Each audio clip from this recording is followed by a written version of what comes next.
ইরানে হামলা চালিয়ে যেন নিজেদের বিপদ নিজেরাই ডেকে এনেছেন ট্রাম্প নেতানিয়াহু। ভেবেছিলেন দেশটির সর্বোচ্চ ধর্মীয় নেতা আয়াতুল্লাহ আলী খামেনিকে সরিয়ে দিতে পারলেই ইরানকে দুর্বল করে কবজা করতে পারবেন তারা।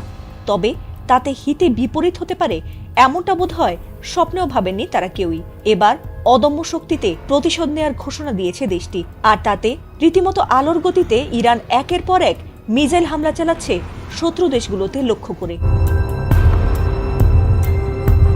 এবার একের পর এক শক্তিশালী ইরানি মিসাইল আছড়ে পড়ছে ট্রাম্পের মিত্র দেশগুলোতে, বিশেষ করে সৌদি আরব আমিরাত, কাতার, কুয়েত, এমনকি ইসরায়েলেও। আর সেই মিসাইলের আঘাতে ধ্বংস হয়েছে সৌদির তেল শোধনাগার থেকে শুরু করে ধনীদের বিলাসিতার জায়গাগুলো। এমনকি নেতানিয়াহুর কার্যালয়েও মিসাইল হামলা করেছে ইরান, আর তাতে রীতিমতো আতঙ্কে পড়েছে ইহুদিরা।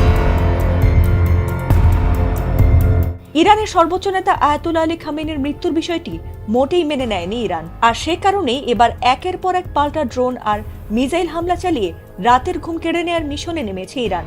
তারই ধারাবাহিকতায় এবার ইসরায়েলি প্রধানমন্ত্রী বেনিয়ামিন নেতানিয়াহুর কার্যালয় এবং ইসরায়েলি বিমান বাহিনীর কমান্ডারের অবস্থানে খাইবার ক্ষেপণাস্ত্র ছুড়েছে ইরানের বিপ্লবী গার্ড বাহিনী IRGC, আর এতে ব্যাপক ক্ষয়ক্ষতির কথাও দাবি করেছে ইরান।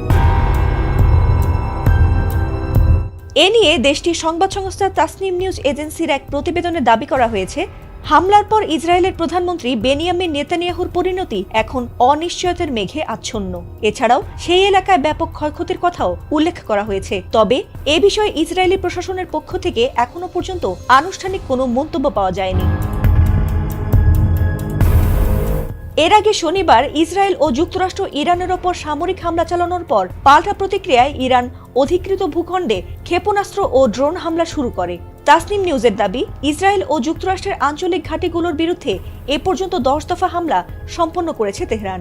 এছাড়াও ইরানের লাগাতার মিসাইল হামলায় ইসরায়েলে ক্ষয়ক্ষতি, আতঙ্ক আর হতাহতের সংখ্যা বেড়েই চলেছে বলে জানা গেছে। ফাতিমা সুলতানা, ATN বাংলা।